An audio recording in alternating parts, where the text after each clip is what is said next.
मैया मंदिर तोहर सुन सज गेलोगे, डीजे सोनू के बुक माई भगेलोगे।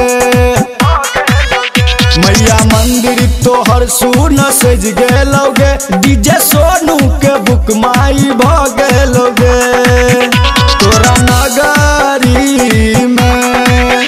तोरा नगरी में भीड़ अपार लगलोगे, भक्त के देखे कतार लगलोगे।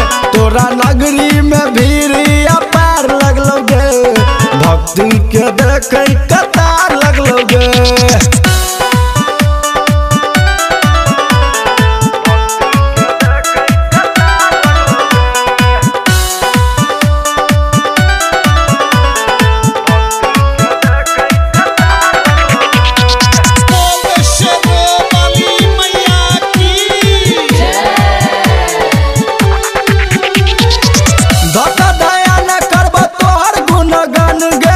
हाथ में लका जननी फूल और पान गे,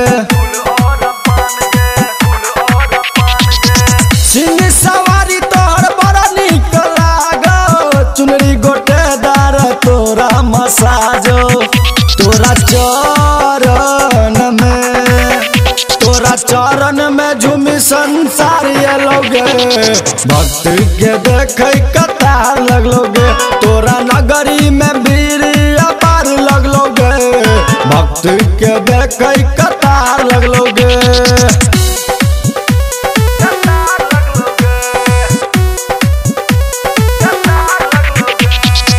अभी आप सुन रहे हैं जय श्री कैसेट कंपनी की प्रस्तुति।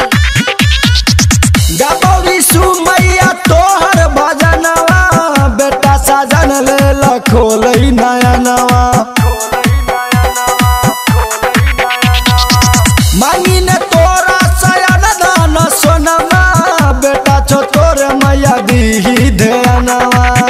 बेटा किसले देख करत पुकार लगे, भक्त के देखे कतार लगलोगे। तोरा नगरी में भीड़ अपार लगलोगे, भक्त के देखे कतार लगलोगे। मैया मंदिर तोहर सुन सज गेलोगे, डीजे सोनू के बुक माई भगेलोगे। मैया मंदिर तोहर सुन सज गेलोगे, डीजे सोनू के बुक माई भगेलोगे।